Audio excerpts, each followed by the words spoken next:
Hello everyone, this is part 51 of What If Naruto Learned the Secret of Shadow Clone, and I hope you guys enjoy this video and to like, to subscribe, to share, and check out the playlist, to see more comment down below.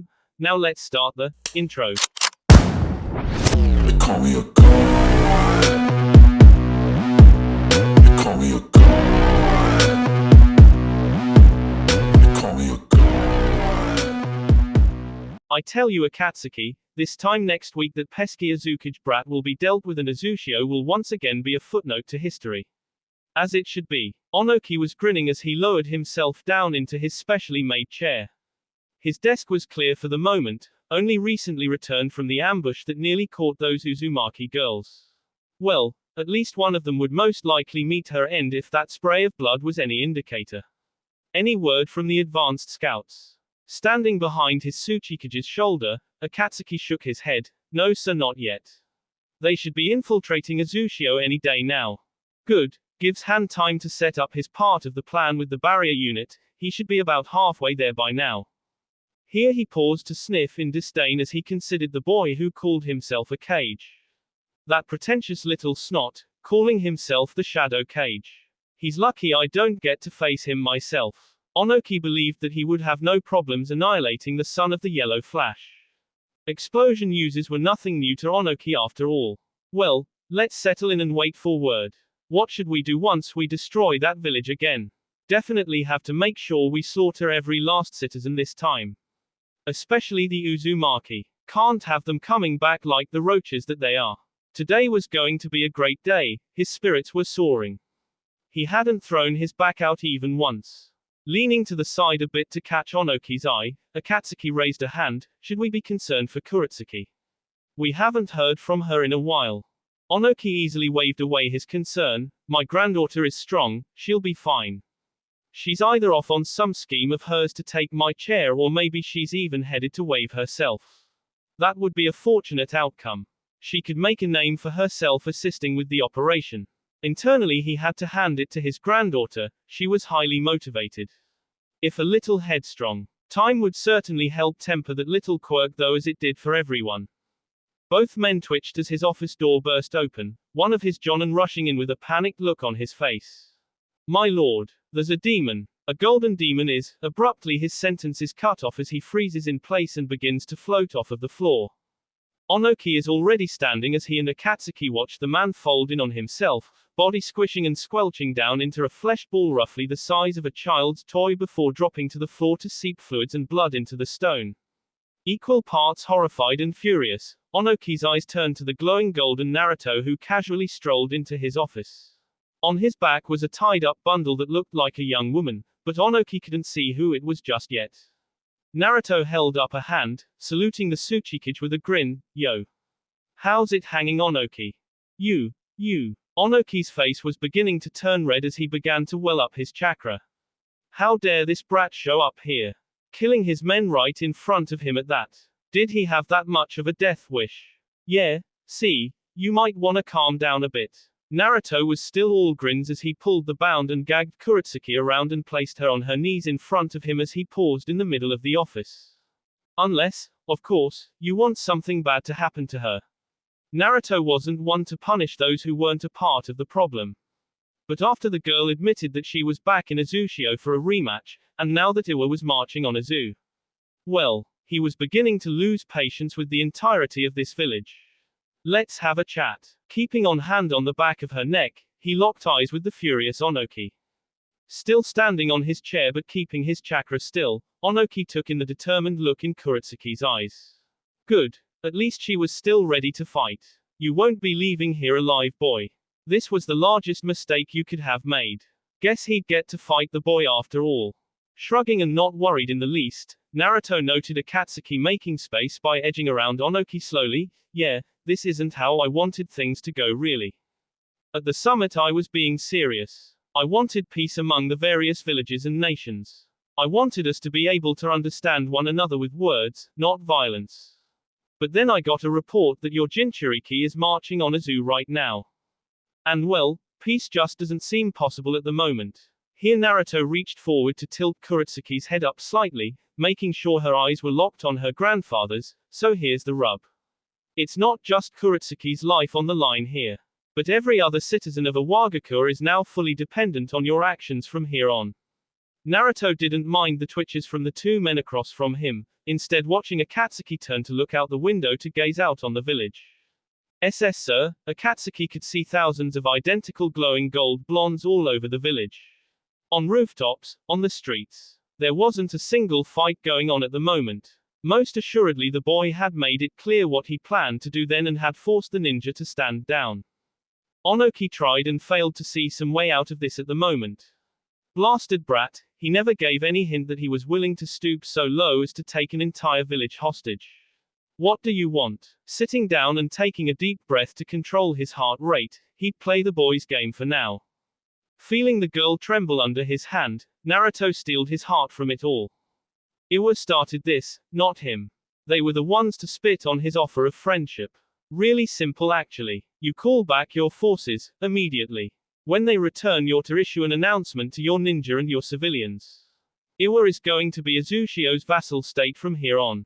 You will follow my orders, cease all hostilities against other nations, and demilitarize yourselves.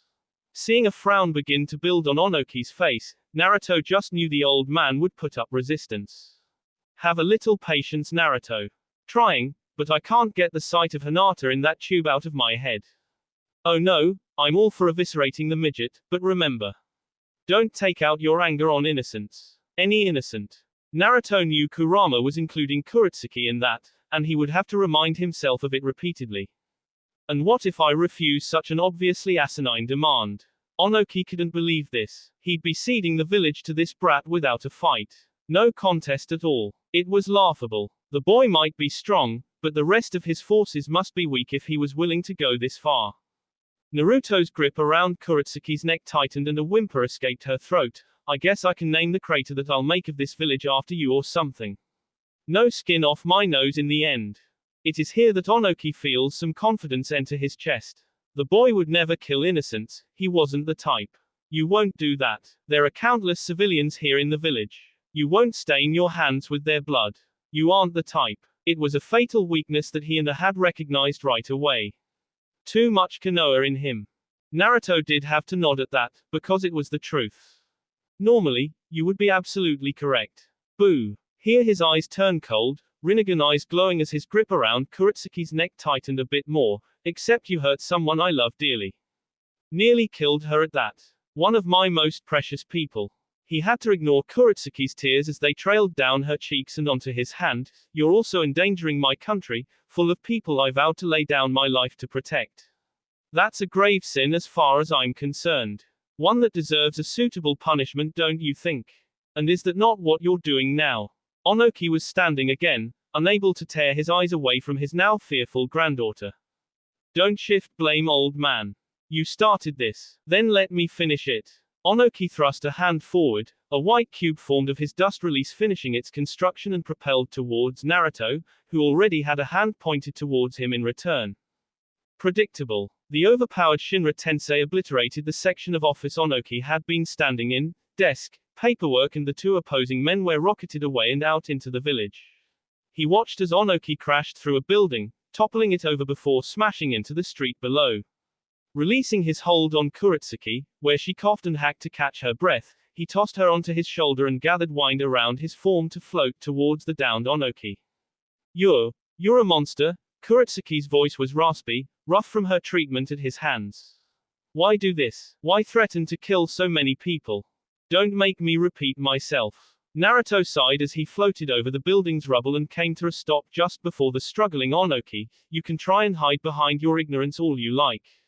But you know as well as I do just what your grandfather gets up to.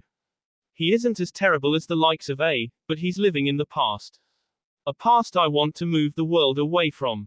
Naruto pulled her down and placed her gently at his side, though again on her knees. You need to see the truth. You aren't one of the kami. Who gave you the right to make that decision?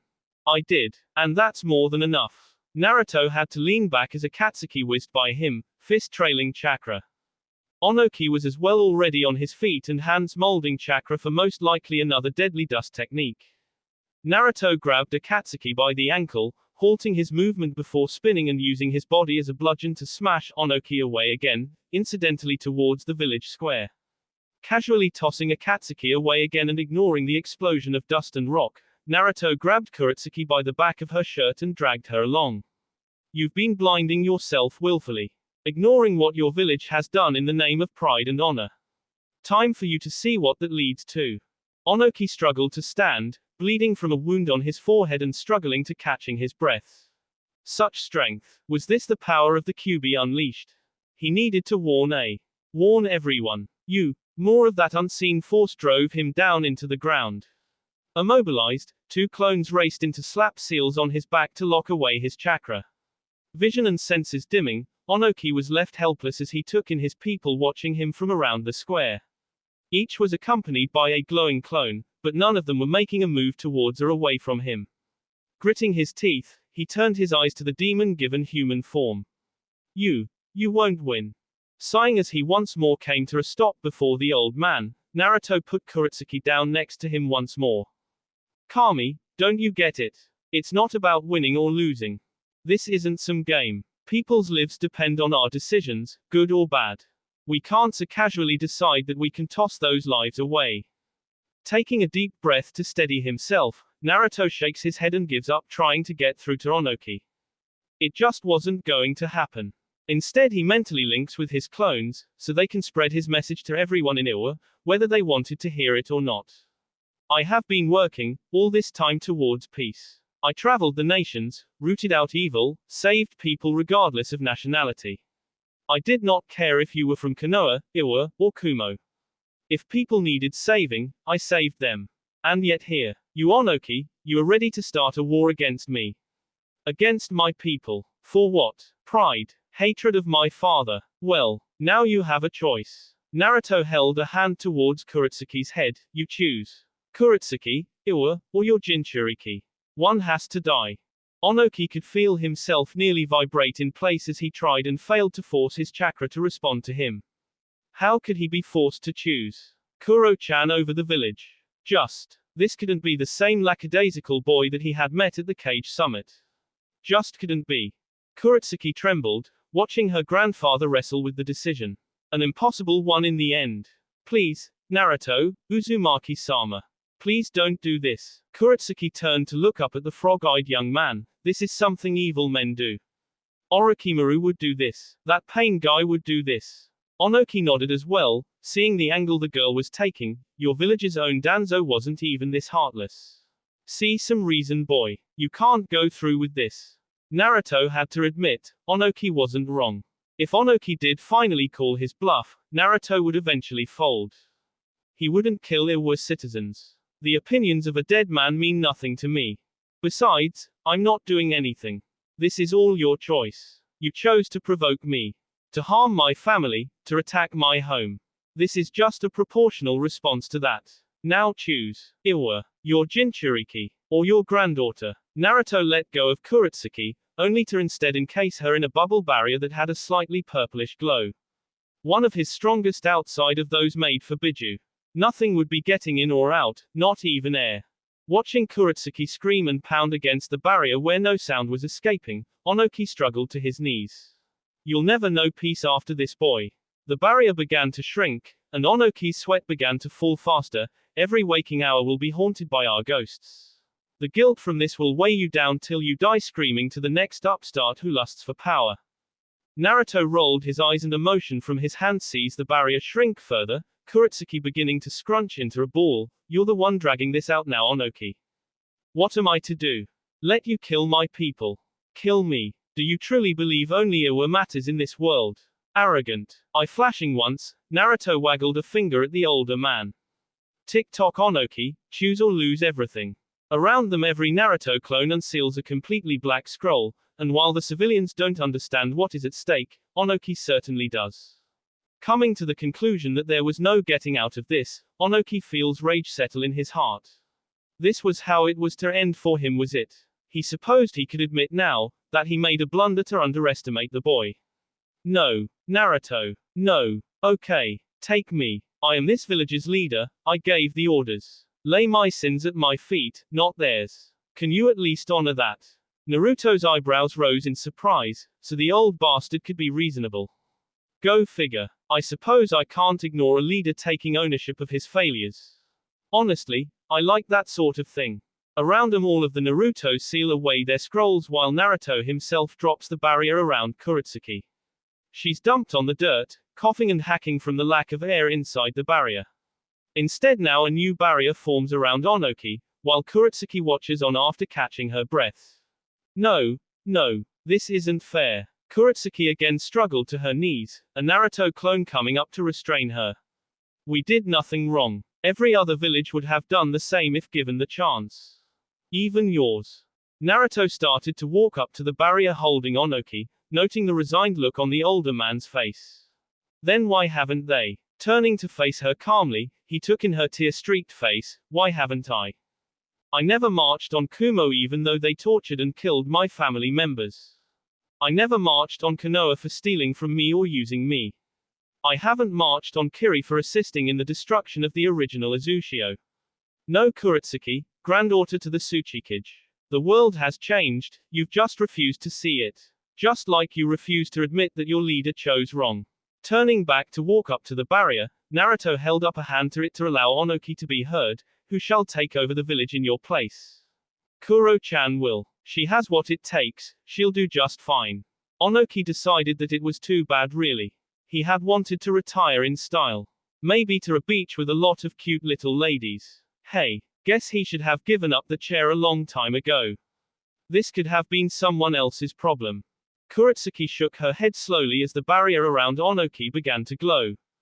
Please Naruto, don't do this. We'll pull back like you said.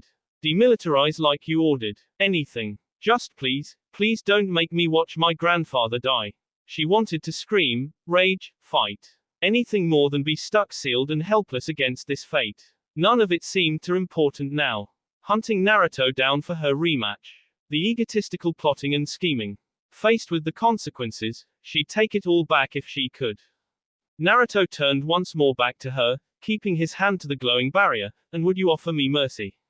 If the roles were reversed, would Iwa have spared my people once they breached our borders? We both know the answers to those questions, don't we? But, Kurotsuki watched her grandfather shake his head slowly. Hold your head up with pride, Kuro-chan. Iwa is the heart of stone. We persevere, endure. So too can you do the same. Onoki turned dead eyes to Naruto, don't drag this out any longer boy. If you're going to end me. End me. As you wish, Onoki of both scales. With a thought, Naruto commanded the barrier to shrink. No. Grandfather. Kurotsuki didn't finish her sentence, watching as the barrier shrank rapidly down to the size of a chickpea. From there the now bright white ball floated before Naruto before disintegrating away with a whisper. Watching the motes of light dance on the wind, Kurotsuki couldn't stop her tears from falling. Nor did she react as the real Naruto walked over to squat down in front of her to look her in the eye. Look, I'm going to say this once and make myself real clear here. Naruto made sure her eyes slowly latched onto him, accepting that there was nothing but hate for him in her heart with ease. With this, I'm letting Iwa live. By extension, I'm letting you live. But I no longer have the patience for how your village has been doing things, so here's the deal. You so much as breath wrong. One person so much as gets a broken bone due to an Iwa ninja's actions, and I will wipe your village off the face of the earth. This is the only warning you are going to get. I will make Iwa a footnote in history everyone will forget. Never, blinking slowly, digesting the fact that her grandfather really was gone. That she had witnessed him die in such a horrible manner.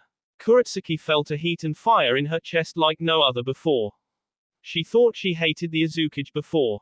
No, this was magnitudes greater than anything she had ever felt. I'll never let anyone forget just what you've done. Tears staining her face, dirt smudged on her cheek, Kurotsuki cared only that Naruto understood that he made an enemy that would be waiting for a single chance for the rest of his days. Sighing and understanding what she was feeling, Naruto stood and put his hands in his pockets. Just remember, I never would have been here had you lot had just left me alone. Idly he leans to the side as an injured Akatsuki barrels past him, fist outstretched to strike him once more. With little effort he reaches out, snagging the man's collar to slam him down into the dirt. With a sigh, he He unseals his sword and holds it to the large man's neck. Welp, first order is Tsuchikage, I suppose. Make him stand down, or I'll kill him. It's not right. You're the one that preached that we can talk to one another, didn't you? This is monstrous. You're a monster. A demon. Kuretsuki shook as the large sword dug into the ground next to the groaning Akatsuki's neck. There was blood beginning to pool on the ground. Akatsuki, stand down. But, I don't care. Stand down. Watching the man go limp, Kuretsuki turned pleading eyes towards Naruto. There, see, we won't fight. Not anymore. Why would they try? It was like fighting against the very kami. Nodding and picking up his sword, he laid it to rest on his shoulder. The clones will stay for a few days, but they'll be out of the way and out of sight. Have your ninja turn in their weapons here to the village square. You aren't allowed to have anything more than a defensive force from now on. 200 ninja, max. The rest are to retire and find something else to do. You're ending us. You may not be destroying the village, but one way or another, we're done if we agree. Kuretsuki's voice was quiet, eyes locked onto the space where Onoki used to be. Probably, but that's not my problem. Naruto heaved a sigh as this was not something he would normally do. But Iwa and Kumo had pushed him. Too far it seemed. I'm going to kill your jinchuriki. Then we're going to eliminate your forces marching towards us. After that I'll return, and you and I will discuss what happens next. Quote. Kuretsuki scrubbed her face, feeling the seals holding her chakra burn away from her. Know that I hate you, Naruto Uzumaki. You'll burn in hell for this one day, and I hope to be the one to see you off on your journey there. Naruto turns tired eyes to the distraught woman, nodding along with her thoughts. Oh, I know I'm destined for the fire, have been for a while. But at least I can live with the things I've done or are going to do. Can you and yours say the same? Watching her blink in confusion, he flashed away with a whisper. Watching Naruto's clones meander off, some puffing away and some simply vanishing from sight, Kuretsuki turned to the panting and struggling Akatsuki. I have to make this right. One day I. The clone holding her let her go, its voice a bare whisper on the wind. Learn from your predecessors' mistakes and focus on your village for now. Unless you're looking to sharing his fate early. And then it was gone. Akatsuki shook his head slowly. We'll have our chance. One day. Kuretsuki nodded, struggling to her feet as the village around her rose into an outroar of noise. Yeah, one day. A sentiment she didn't fully feel, but one that she would hold deep in her heart for as long as she would live. You know, we could have a lot more fun settling this over a jug of sake instead. Jiraiya quipped as he avoided several slashes from B's erratic sword technique. Who in their right mind juggled swords? Why would you consider that a good idea? He was even holding one in his blasted mouth. Somehow against all logic Jiraiya blamed Naruto. This was his level of idiocy. B was grinning as he and the sage flitted about the trees, dancing about with his swords as he twirled and kept up a constant attack pattern to keep the elder ninja on his toes. He knew better than to give Jiraiya even a breath of time to plan. I have my duty to fulfill, my man, I'm sure you can understand. Jiraiya grumbled as he tried to anchor himself to a branch with his feet in order to swing down and hopefully get behind the biju container. No luck there as B was quick to follow along with his tactic, now both of them battling upside down. Oh sure, I understand completely that your village wants to wipe out my Gosun's nation. Completely reasonable. Jiraiya ducked under a rather close shave from a katana, a few locks of hair floating away on the wind. As a fellow hermit, don't you think we have a better option? Crossing his arms over his chest to block a kick from B, Jiraiya released his chakra and let himself be knocked away to the forest floor. He needed the breather room. There are no options for us though, unless you're willing to fight against my bro yo. B followed after the elder ninja, launching several swords his way and watching as each pierced the ground as Jiraiya easily danced away. I'm gonna have to get serious it seems. I don't like the sound of that. Jiraiya huffed as Shima knocked him in the head with a webbed hand. Stop playing around boy, he's going to kill you if you don't get serious. You think I'm not? Digging his back foot into the ground and augmenting his legs further with chakra, Jiraiya launched himself forward while a Rasengan blossomed into his hand. Best to end this quickly, before the Kumo Jinchuriki decided to go full Biju mode on him. Thrusting the swirling ball of death forward, B blocked him with 3 swords crossed over his chest. the sword shattering and peppered B's skin with metal shards while propelling him backwards a few paces. Jiraiya tried to follow up with another hastily made Rasengan, but B jumped away, grinning and chakra beginning to tinge red and leak from his pores. Well shit. You knew it wasn't going to be so easy peasy, right? B grinned further as he kept a step ahead of Jiraiya, both men dashing between the trees in an effort to kill one another. B needed a few moments to charge up and transform however, so was happy to draw things out. I'll end you with my biju, and we'll make our way through. Is this really how it has to be? Azushio wants peace. I know you can see it. They've done nothing to threaten you. Hell, Naruto could have nuked you for what you did with his clan, and yet he hasn't. Why go through with this and guarantee that he'll be forced to up his response? A paper seal appeared between Jiraiya's fingers, stiffened with chakra before he threw it with all his might. It latched onto B's chest with ease, the other fighter not worried about such a simple-looking tag. His mistake, as his demonic chakra began to leak away. This serves no one at all. Not even Kumo. B hastily removed the tag, grin turning down into a frown as his chakra went haywire. He should have figured that the old man would have a counter with Biju chakra. He had watched over the QB after all. Your bleating is useless, now come on and get your beating. 3 swords destroyed, 4 swords a dozen meters away and stuck in the ground, he needed to buy some time. Jiraiya shook his head and he and B continued to dash back and forth between the trees, finally deciding that B wasn't wrong. Talking at this point was useless. Let's go, Ma, Pa. I need some wind and some oil. Shima sighed but nodded as she began to mold chakra of her own. On it. B was quick to perform a short-range shunshin as the tree he had been in and several surrounding it were nearly vaporized in a conflagration of combined fire, wind and frog oil. Well, he really didn't want to get caught by one of those. You alright, partner? Ready to go again? I've flushed our chakra, so we're good to go. Don't get hit by that seal again. Of course. Jiraiya was closing in, a new and larger Rasengan blossoming to life in his hand with his sage chakra added in. This is it, Killer B. He could see his own reflection in B's glasses, along with the wide smirk that grew on the darker man's face. The area exploded in an outpouring of crimson chakra, Jiraiya just barely catching himself from flying through the air, launched away from the hostile jinchuriki. Eyeing the charred and cleared space between the trees, a few 100-meter diameter space was now host to a chuckling and wide-eyed combination bull, octopus chakra entity that had Jiraiya sighing and cracking the joints in his neck. Within the biju, B felt a new confidence well in his chest. Well-toed hermit. What now? A large hand came crashing down into the space the white-haired sage used to be, upturning earth and debris while Jiraiya was already away and making hand seals. Doton, Yomi Numa. Hands down on the ground, Jiraiya watched the earth under the biju quickly change into a swampy quagmire that its large mass began to sink into. Struggle all you want, you aren't getting out. Don't need to. Tentacles shot out, uprooting trees and tossing them Jiraiya's way, forcing him to run and dodge and evade. Think we can set up a frog song. Behind Jiraiya another tree crashed down and splintered like a wooden bomb, peppering him with bark and leaves. Think you can sit still long enough for us to get started? Fukasaku sighed as he and Shima looked to each other and nodded. Without the suppression seal made for the biju, you're going to have to best him in straight combat. Oh joy, just what I wanted to do today. Fight a biju one-on-one. Sighing and shaking his head, Jiraiya kept on the move as B worked his way out of the swamp. I think a few Rasengan and some toad fire will shake him up.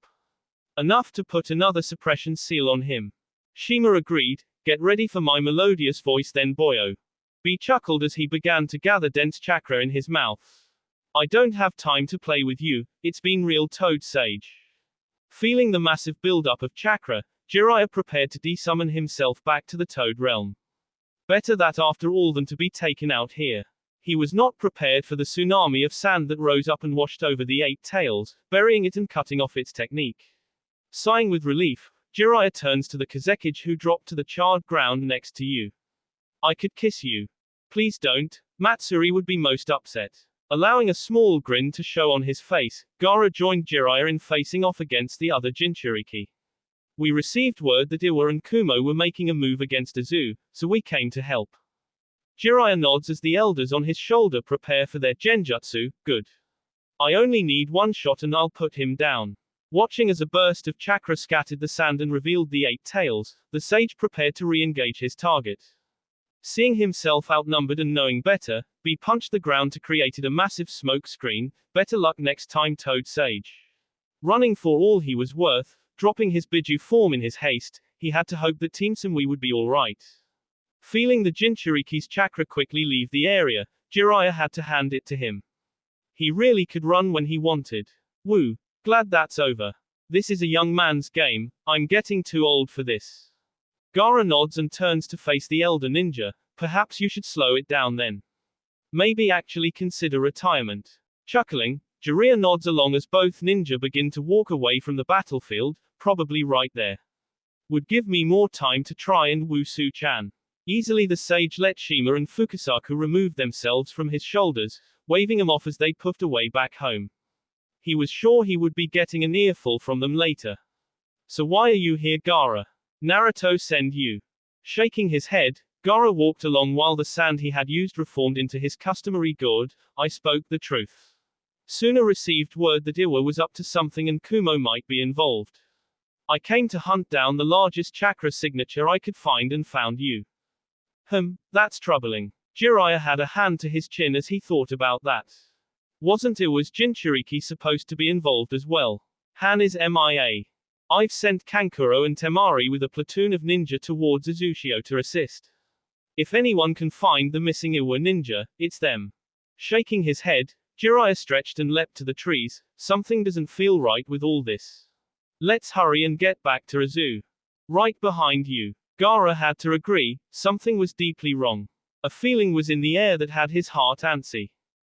Fingers drummed along the top of a wood surface in a staccato as Tayuya sat on the edge of Naruto's desk and kept watch out of his window. She was doing her best to ignore the empty chair, but she wasn't ready to take his place just yet. This was an emergency, and they all had their roles to play right now. Behind her, Ino and Karen sat in chairs opposite the desk, both keeping silent but watching the fiery redhead with some worry. Both were nearly ready to jump out of their skin, worry in their hearts after Naruto gave them a smile and a wave to left with the terrified Kurotsuki in hand. What was he going to do? Would he fare all right against the Tsuchikage on his home turf? So many questions, but the only one who could answer them was long gone. This left Ino biting her nails while Karen checked and rechecked her supplies. Behind the group and sitting off to the side, Sasuke and Sakura lounged about without much concern. Sasuke was resting with bandages over his eyes, though no one questioned why it was easy enough for him to get around unassisted. Sakura however held up a hand. You all know that he's going to be okay. He'll be back before you know it. Grunting but stopping her finger tapping, Tayuya turned an eye back to her husband's teammates. I'm not worried about him coming back. He promised that he would. Silence stretches on as Sakura gives her a knowing look and Tayuya blushes but turns away. The asshole just owes me a whole lot of cuddles. And he promised I didn't have to take the chair this time. Rolling her eyes, Ino stood and walked over to her co-wife, hugging her gently and smiling as the redhead relaxed into her a bit. So what are you worried about? Maybe, what sort of Naruto will be coming back then? Ino couldn't shake the thought that something had been changing in Naruto recently. She couldn't put her finger on it 100%, but it was beginning to worry her. Watching Tayuya sigh but not respond, Sakura pipes up as they watch several ninja jump over the rooftops below on a patrol route. What do you mean by that? Naruto is Naruto. Sure, he's a little explosion obsessed, but he's our usual knucklehead as always. Ino shook her head. You didn't see Naruto when he left with Kurotsuki. Ino paused as her eyes looked off into the distance, mind lost in the memory. Something in his eyes was different. He was different. She didn't want to label it as murderous. Resolute maybe. Like he had accepted something that he really didn't want to. Karen relaxed back into her chair, a smile on her face. I don't know. For his faults in this, Naruto is showing a lot of restraint in this. Seeing everyone turn her way, the shorter redhead shrugged. Think about it. Hinata was injured. Iwa and Kumo are making way for us with scouts and some light forces. And all of this is right after we just attended the Cage Summit. That he didn't execute her right away and fly off to bomb their village says a lot. Ino looks up to the ceiling in thought before nodding slowly. Well, you aren't wrong. But even so, something has changed in him. Sighing and adjusting himself, the only male of the group groaned, "It's really simple if you stop overthinking it all." Feeling all of the girls turn to face him, Sasuke rolled a hand in the air. What has Naruto been fanatical about above everything else? All of the girls stopped to think about it, before Karen snapped her fingers. Explosions. Shaking his head, Sasuke was smirking, "Of course not. That's just a hobby. To him, it's family. You girls specifically. He is willing to go to hell and back for each and every one of you. The thought of one of you being in danger because of him just isn't something he can sit with. Ever." Feeling the energy of the room change, Sasuke assumed they were beginning to see the issue here. Seeing Hinata hurt, "I'm sure if Naruto decided Iwa had to be bombed back to the Stone Age and Kumo needs to be stomped into submission, well, he's going to do it with a clear conscience because it'll mean you all will be safe. But, we don't want him to give up on peace, just for us." Tayuya's voice was quiet while Sasuke nodded with understanding. "That's the thing, he isn't changing. It's always been there, there's just never been a reason to go this far." Sasuke pointed downward towards the floor. More specially, towards where they all knew Hinata was resting and healing, but now he has a reason to do something a bit more drastic. Ino shook her head while her grip on Tayuya tightened a bit. "I hope not. I don't want him to go overboard for this. Iwa has to answer for this, but he wouldn't, or shouldn't destroy an entire village over this. There are a lot of innocent people there." Tayuya shrugged in her arms. "How innocent are they though? Naruto is a known threat to them. The son of the greatest enemy. You know how our citizens can get. Imagine them." Karen sighed, a worried look focused on the floor between her legs. "I'd rather not. It makes peace seem so far out of reach." Sakura relaxed and gave Sasuke a pointed look. "It might be right now. Iwa and Kumo are just spoiling for a fight. And we're ready to give it to them. We." Tayuya was grinning as she eyed the Pinkett. "Really have shrugged off the Konoha loyalty, haven't you?" Sakura waved her off. "I'm loyal to what's important. This is my family. I go where they go. You can say that again, forehead." Ino was grinning as Sakura gave her the finger. Some things never changed. Silence did not stretch for long, as with a muted flash Naruto was back in the office, injury-free and pointedly alone. Shoulders sagging as he walked around his desk, with a groan he dropped into his chair and held a hand out to Tayuya. Eyes wide she walked towards him and allowed herself to be dragged into his arms. How bad? Tayuya was already assuming that he had wiped the village off the map. He looked so drained. I had to kill the Tsuchikage. Onoki. Kurotsuki is the new Tsuchikage now and Iwa is going to be a vassal of ours from here on. Naruto relayed all of the details of just what happened while he was gone in Iwa. He was thankful that everyone sat and listened quietly to the end, and wasn't surprised that it was Sakura that held her hand up first. "What's up, sis? Are you okay?" Naruto didn't have to think about that. No. Everyone gave him time, eyes on him as he collected his thoughts and gently held Tayuya in his lap. "I've been really honest about my hope for peace between the villages. But I needed to learn from the mistakes of the past. Azushio once trusted the other nations to honor treaties and alliances. That saw us destroyed and scattered. These days I know that unless we want to meet the same fate we have to defend ourselves. And sometimes that means striking out at those who would end us if they could." Naruto thought back. The look of rage and loss on Kurotsuki's face. Knowing without a doubt that there would never be any love there. Hell, even just acceptance was out of reach for them now. But compliance, yeah, they would have that. "I'm going to have to hit Kumo next. Not personally at least, but they'll have to learn as well that we aren't the same village they ganged up on in the past." Sasuke nodded and stood, grinning with his covered eyes. "So, what's the plan and when do we head out?" Sakura rolled her eyes and pulled her man back down into his seat. "Slow your roll there, you're still healing." "I feel great. It's the painkillers." Naruto smiled gently and relaxed a bit more. "No plan. We let Azushio forces do their thing. I can't be everywhere at once, and I have to be ready to intercept Iwa's jinchuriki at a moment's notice. I can feel B running back to Kumo, so I expect Jiraiya to be here soon." Another chakra signature was with him. "Gaara is coming too."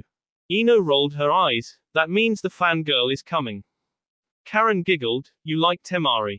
She's fun." Naruto grunted. "Hey." Seeing everyone turn back his way, Naruto suddenly felt very naked, Let's talk later. I have some stuff to get off my chest. Tayuya was the one to lean into him, gently kissing his cheek before shimmying her way free and standing. You know we'll be here.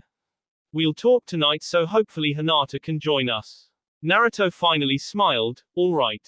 Good. For now let's get to work, and hope our forces hold strong. Tayuya was grinning as she walked back towards Karen. Did I forget to mention I sent out Deidara with the border patrol group? Seeing Naruto's surprised look, she realized she must have. Whoops. Kami save whoever runs into him. B. Deidara was grinning from ear to ear while behind him a frowning En and a tired-looking Gosu waited in turn. Before them in a wooded area they had stumbled upon a forward scout group from Iwa, a group that Deidara was previously had been very familiar with. One that knew him both on sight and by reputation, if the trembling they were doing was any indication. We're envoys from Iwa. If you'll just let us. Nah. Deidara threw up a hand, teeth gleaming in the sun. Oh woe for those who would lie through their teeth before the land of our savior. Think we would not know your plots, your plans. Your skull chase meme, plot plans. Deidara pointed at the group of a dozen with wide eyes. You've injured a member of the royal family. Your lives are forfeit. Ensign turned to Gosu. Should we rein him in? Gosu shook his head and cracked his neck, eyes shifting into their own Ketsuyugen. Nah, I've got a bone to pick with them myself anyway. Rolling his eyes as he threw up his hands, En turned to jump into the trees. At least don't go overboard. Deidara had already surrounded himself with dozens of flying birds and scuttling spiders, all made of clay. In the words of our leader, there's no such thing. And the world erupted into explosions. That will be all for this video. Be sure to like, subscribe, share, and comment down below for more videos. Goodbye.